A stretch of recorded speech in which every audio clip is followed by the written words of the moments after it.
Oh sungguh malang, minum tapi kau takkan puas, dahaga tak lepas, membanting tulang cari nafkah, namun tak bertambah.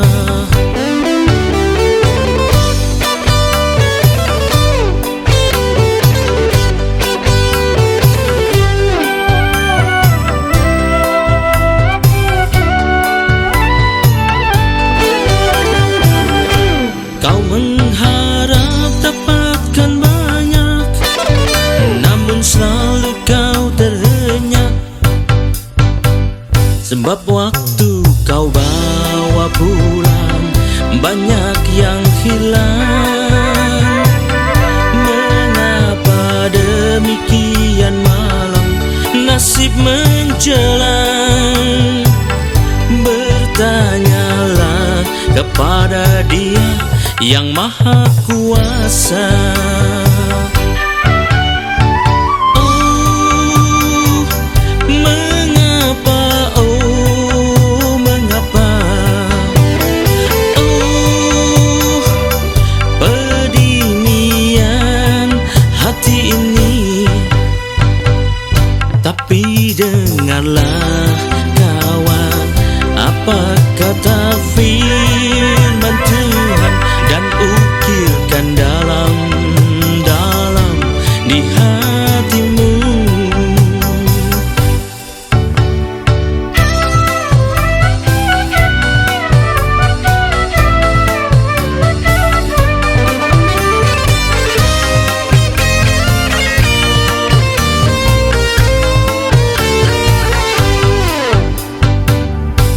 Akulah yang menghembuskannya, demikianlah kata Tuhan. Sebab engkau tak kunjung sadar akan dirimu. Rumah Tuhan kau biarkan tetap jadi reruntuhan, sedang kau selalu sibuk mengurus rumahmu sendiri.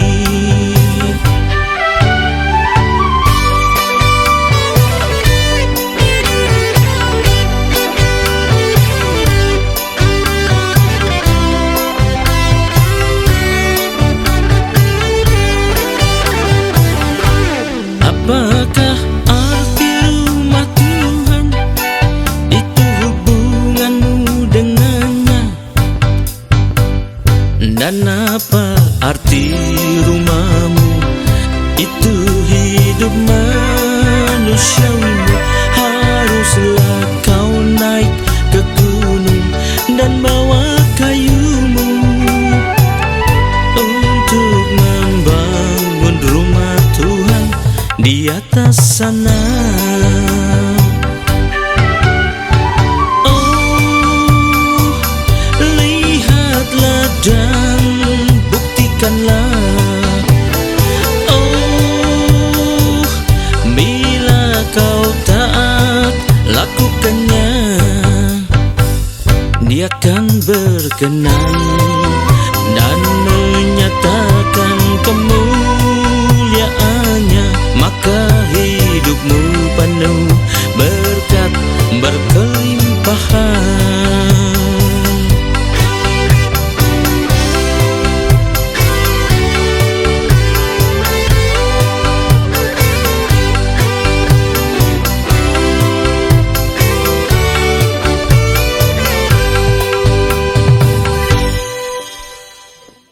Shalom, selamat berjumpa kembali dari kasih Tuhan. Mari kita persiapkan diri untuk masuk dan menyambut firman Tuhan.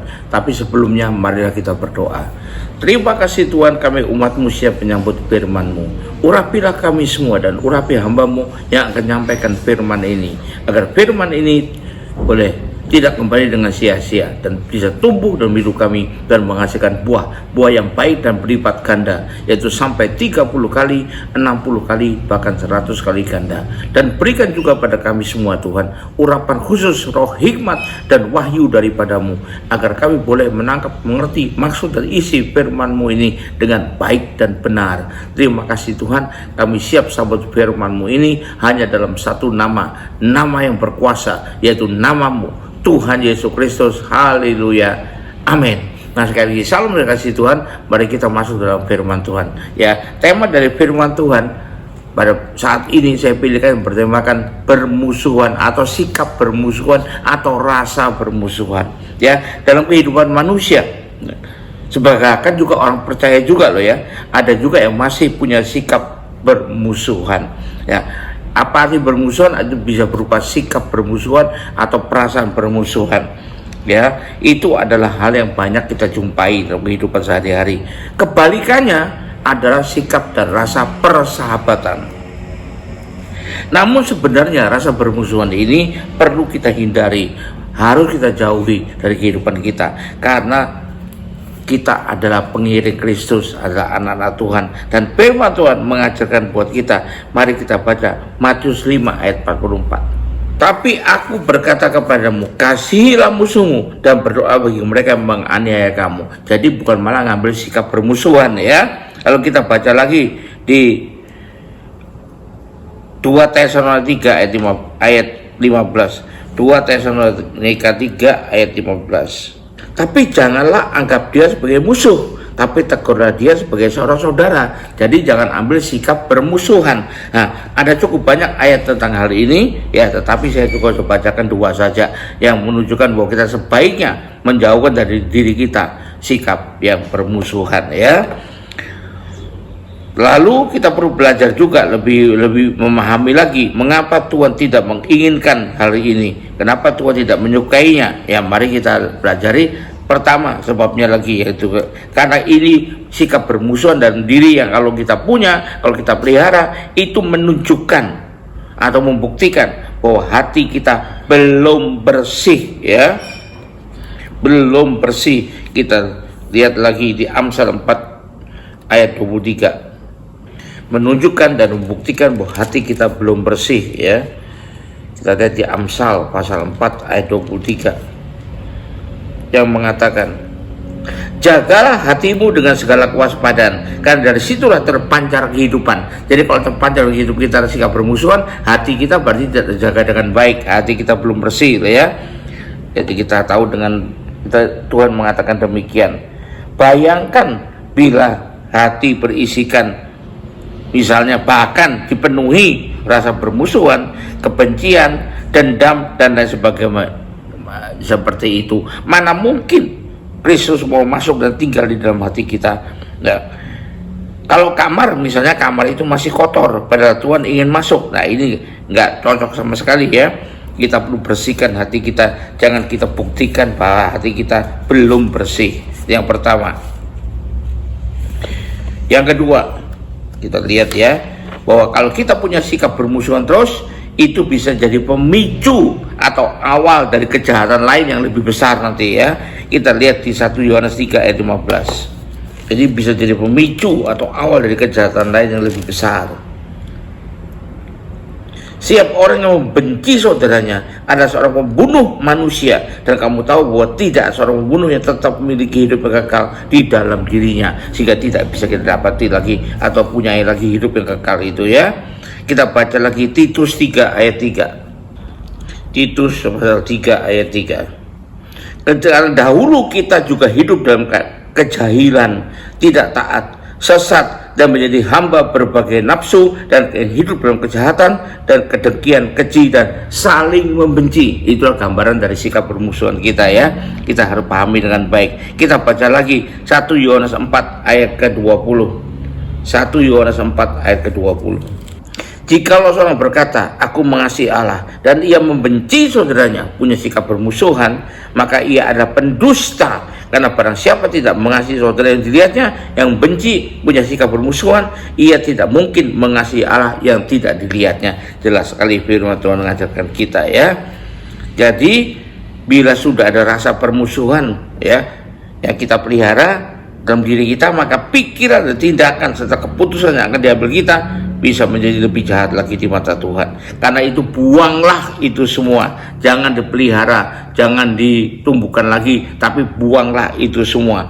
Orang lain bisa saja musuhi kita, tapi bila kita taat pada perintah Tuhan, maka Dia mengajarkan kita, kasihilah musuhmu ya. Pembelaannya juga akan kita nikmati, perlindungannya juga akan kita nikmati. Itu yang kedua.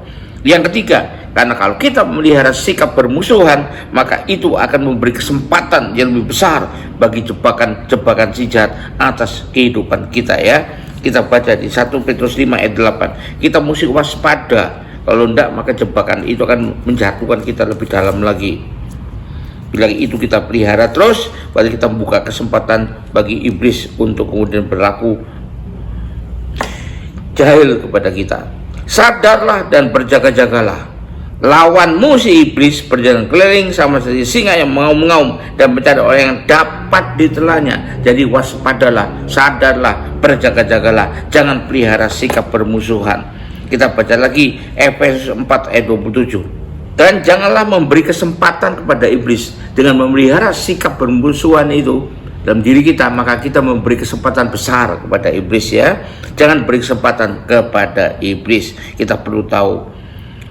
Jadi kalau kita biarkan rasa permusuhan bercokol dalam diri kita bahkan bertumbuh terus, berarti kita belum sungguh-sungguh dengan Tuhan.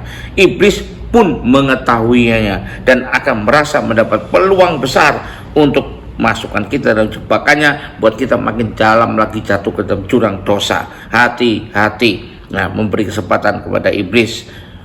Yang keempat, karena rasa permusuhan itu akan buat kita kehilangan damai sejahtera dari Tuhan ya. Kita lihat di Lukas 2 ayat 14, bisa kehilangan damai sejahtera malah diputi oleh perasaan dengki atau benci terus. Kalau kita pelihara sikap permusuhan itu. Kemuliaan bagi Allah di tempat maha tinggi. Satu. Yang kedua, damai sejahtera di bumi di antara manusia yang berkenan kepadanya. Kalau kita pelihara sikap bermusuhan, kita tidak mungkin berkenan pada Tuhan. Tapi jika tidak ada damai sejahtera dari Tuhan ada dalam hidup kita, kehilangan damai sejahtera ya. Lalu kita lihat lagi Lukas 10 ayat 6. Dan jikalau situ ada orang yang layak menerima damai sejahtera, maka salammu akan tinggal di atasnya. Tapi jika tidak, salammu itu kembali kepadamu. Kalau itu orang itu layak menerima damai sejahtera. Kalau kita memelihara rasa permusuhan dalam diri kita, maka kita tidak layak menerima damai sejahtera. Maka salam damai sejahtera kita akan kembali kepada kita saja dan tidak diterima oleh orang yang orang yang punya rasa permusuhan itu ya. Itu firman Tuhan yang mengajarkan kepada kita. Berikutnya kita baca di Markus 9 ayat 50. Dan majulah seekor kuda lain, seekor kuda merah padam, dan orang yang menungganginya dikaruniai kuasa untuk mengambil damai sejahtera dari atas bumi, sehingga mereka saling membunuh dan kepadanya dikaruniakan sebuah pedang yang besar. Kenapa saling bunuh? Karena rasa sikap bermusuhan ada makin berkobar-kobar, sehingga damai sejahtera diambil dari bumi, kehilangan damai sejahtera. Jadi perlu kita tekankan bahwa kita harus menghilangkan, jangan mengedepankan sikap bermusuhan, tapi sikap persahabatan lebih baik itu kita tekankan ya. Jadi janganlah kita jadi orang Kristen, orang anak Tuhan, orang percaya yang memelihara sikap bermusuhan dalam hatinya, walaupun kelihatannya sebagai manusia biasa, manusiawi katanya, manusia duniawi bukan manusia rohani ya. Itu wajar kata dunia, tapi tidak wajar menurut firman Tuhan. Hilangkanlah sikap bermusuhan dalam hidup kita agar kita bisa lebih berkenan di hadapan Tuhan. Haleluya, puji Tuhan. Mari kita akhiri ibadah ini dengan berkat dari Tuhan. Angkat dua tanganmu, terima berkat Tuhan. Kembalilah ke aktivitasmu masing-masing dengan berkat yang terbaik dari Allah Bapa di surga, dan juga dengan kasih karunia dan damai sejahtera dari Tuhan kita Yesus Kristus, juga dengan persekutuan, pertolongan, penghiburan, kekuatan, dan terutama urapan yang penuh Roh Kudus buat kita bisa menghilangkan rasa permusuhan di dalam diri kita, dan biarlah itu menyertai kita mulai saat ini sampai sepanjang tahun ini sampai Maranatha, Tuhan Yesus datang kembali. Haleluya, puji Tuhan, amin. Tuhan berkati, sampai jumpa.